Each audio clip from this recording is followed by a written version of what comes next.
If you're away from home or out of the office, there are some times that you need to convert a document to a format that you can send by email. Now what? So today on Let's Talk Computers, we'll be continuing our conversation about the many benefits of the next generation Solo 5 megapixel document camera. And it's our pleasure to have as our guest again, John Miewald, Marketing Manager for Pathways Innovation and Technologies, Inc., and welcome back to Let's Talk Computers, John. Thank you, Alan. Thank you for having me again. Well, John, we've been talking about the many benefits of using the Solo 5 document camera as a presentation tool, but this unit is also great as a full-featured portable fax machine. Yeah, as a scanner, it can scan into a variety of formats: JPEG, GIF, PNG, bitmap, PDF. It'll do a multi-page PDF even, so it can make an ebook and you can put that onto your tablet. So many times when you're doing a lot of pages, you don't have a sheet feeder, or say you're doing a book or something, you have to position it just so on the scanner, and then you have to push the button, and then you have to wait, and then after it's done, you have to take the book out, flip it over, push the button, and you're constantly doing this juggling act. Well, here is just put it on here, it understands that something new has changed, counts down, takes it, and you pull it off, you put something else back there. That makes it so much easier. Well, yeah, it's a lot faster because it really is just a snapshot, and it makes a noise like a noise that the cameras make, so you know that it took the scan. But it really is just about a second for it to scan something. There's an interval timer, so if you wanted to capture an image over a series of minutes or seconds or hours even, maybe a flower blooming, something along those lines. And there's also a motion trigger way of capturing images. So that's really good for a stack of pages that you want to just throw down on the camera one after another, or maybe a book you just want to turn the pages, and every time the page is turned, it'll do a capture. You can do that kind of thing. And like you're saying, with a sheet feeder, wait for it to go through the feeder, but also there's a lot of things that you don't want to send through a scanner. So you wouldn't want to stick, for example, a circuit board or another 3D object through there. So for things that have a little of a 3D quality to them, this is really much faster. Yeah, I scan a lot of our electronic components, and trying to use just a regular scanner to scan them is sometimes just difficult. Here I could just put like a hard drive on the desk, zoom in, zoom out, so it gets a really good image of it, snap the picture, and I'm done. One way of thinking about that is also just as kind of an input device for your computer. Sometimes people think, well, I'll just use my iPhone or my iPad or whatever kind of phone or tablet you happen to be using as a scanner. You'll just snap a picture of it, and that's fine. But then you got to get it from that to your computer, usually, or to a thumb drive or something along those lines. And this can be something that you just have hooked up to your computer indefinitely, just like your keyboard or your mouse or any other peripheral. And then when you need to take an image, you just stick it underneath there, scan it. Even with the motion detect, you don't even activate it. You just put it underneath there. It would detect the motion, take a scan. You've got that thing captured. So it could be anything that you're capturing that way, from QR codes to business cards to just magazine ads you happen to like, or maybe a flyer that you want to remember you got that flyer, but you don't want to keep the paper. And this is great for, say, a contractor on a job site who wants to make some additions or changes on an architectural blueprint. He can just scan in what he needs to do, blow up whatever size he wants, and just mark it up right there. About you, but it's an electronic age, but I still get plenty of paper mail still. I got a huge pile of papers that I still have to file away. There's definitely value to keeping certain things like old bills or bank statements or receipts or that sort of thing. You don't want to just throw these things away, but you also don't want to have these filing cabinets filled with old papers. So this is a good way of just kind of keeping a record of things that have happened in the past, but not necessarily a physical record. Here we keep a copy of everything that goes out of our site. If we pay a bill or a check goes out in the mail or something, contract, anything, and scan it in, put it in a PDF, and put it in a folder. It's a lot easier than, here's another whole stack of papers now.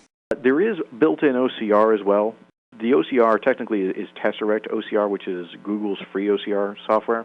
If you depend on OCR, for example, if you're a blind person that wants to read a book through a digital camera, I would suggest using our Twain driver and something more robust like Abby Fine Reader.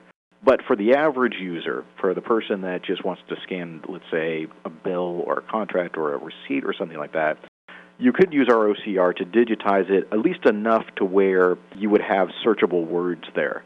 So you can still put digitize it, put those things away, but then maybe have one or two keywords that you can search. So when you end up with a number of files, you know to search by, whatever it might be. If you're looking for a receipt, maybe you look for the restaurant name or whatever it is that you happen to be looking for. And it's so great to be able to scan in old photos because you want to save these, but the photos, the longer you save them, the more they get weathered and they get old. But here you can, scan them in and then you can send them around anywhere you want to on the internet. Yeah, or old books or anything that's collectible. I collect comic books myself, so I'd like to be able to keep those around. So I scan those. Anything that you feel is a little bit delicate, and you want to keep a record of that. Not necessarily going to throw it away or anything, but it would be nice to share it with other people. And this is just one of the easiest devices to use because one of the features that I like the ability of using just the thumb wheel to zoom in, zoom out, move around. That makes it so much easier instead of click here, okay, now new page, click here, now we can click here. Here we can just do it as we want to do it. We have a lot of businesses and schools buy these, and the people that are doing the purchasing are not often the people that are actually using the device. There's some IT person or somebody in an administrative position that's doing the purchasing. And then they have people that are actually going to use the devices who initially they'll say, oh, no, not a new piece of technology. Not something else that I got to learn and adopt and everything. And they expect to just kind of leave this thing in their drawers or never use it. But even with older people or people who aren't very good with computers, they pick up the device very easily, and they often say that they can't live without them after they've used it for a couple of weeks. So it's one of those things that everybody gets some use out of. And then if you happen to be somebody that's a little bit more technical, a little bit more savvy, you can get use out of the scanned features, the OCR. There's even a Connect feature that lets you do a web conference through the HoverCams itself. So there's a variety of advanced features as well. I mean, we're really just scratching the surface here because we're kind of keeping it simple, but there's a lot to this device. When you were thinking about coming out with Solo 5, what were you thinking about? What was missing in the market? There are a lot of document cameras out there. What we were seeing quite a bit is, number one, there were really expensive document cameras, and the expense was mostly spent on optical parts on the device itself. When you see a camera that's $600 or $700 or $800, that's usually because they have expensive optical parts on the device itself. What we did is we used the processing power of your PC, because just about everybody has a PC that they work with these days. We used that processing power of the PC to accomplish everything that those expensive optical parts would accomplish. So that made the cost much less expensive. And then on the other end, we were seeing very inexpensive cameras, and I would say cheap cameras, really, that did just hardly what you need them to do. So they were cameras, but the frame rate was choppy, they didn't have lights, the image wasn't clear, it wasn't easy to navigate with them, zoom in, zoom out, that sort of thing. So what we wanted to do was make a compromise between those really cheap cameras and the really expensive cameras. And I think we've found that sweet spot. This is kind of the Goldilocks, just right kind of device, right in between the real high-end ones and the real low-end ones. So we have high-end features, but at half the price. Yeah, this has, optical resolution of about 2500 DPI, and that is sufficient for just about anything that you want to do, isn't it? For your average user who needs to scan documents or do a presentation or, like you're saying, a YouTube video or maybe just a quick hello video on Facebook or something along those lines, this is great. This is perfect for I would say, 90% of the people out there. And a lot of times when you're taking a snapshot of something, you don't get it exactly right. not exactly square, or you may want to crop it or zoom in a little bit. You have the software built in that does all that, don't you? So after you scan it, I mean, ideally you get the scan right the first time, of course, but let's say, you didn't get it exactly right. Within the software, there's an archive tab, and you click on that and then click on the image, and then you'll find a full suite of not quite Photoshop level tools, but things like that, where you can change the saturation, the brightness, you can edit and crop things, change the resolution. There's a variety of filters, much like in Photoshop. There's also annotation tools that annotate on top of an image. So, for example, if you're talking about blueprints or a circuit board or whatever it might be, you could always write on top of that using our software and then take a scan. Yeah, being able to mark up, say, a document that you really shouldn't mark up is really a great idea, especially if you want to change blueprints, or if you're sending a photograph out, you can actually put something on the front of it that says, okay, this was taken on such and such year, was at anniversary, and that makes it a lot easier for the person who gets the document. There really are so many uses for this. For example, on a YouTube video, if you're just making a fun YouTube video, being able to annotate on top of your own video is kind of interesting as well. Kind of makes it a little bit more engaging for the viewer. And it has the ability to do picture-in-picture, which is something you really don't see in a lot of document scanners.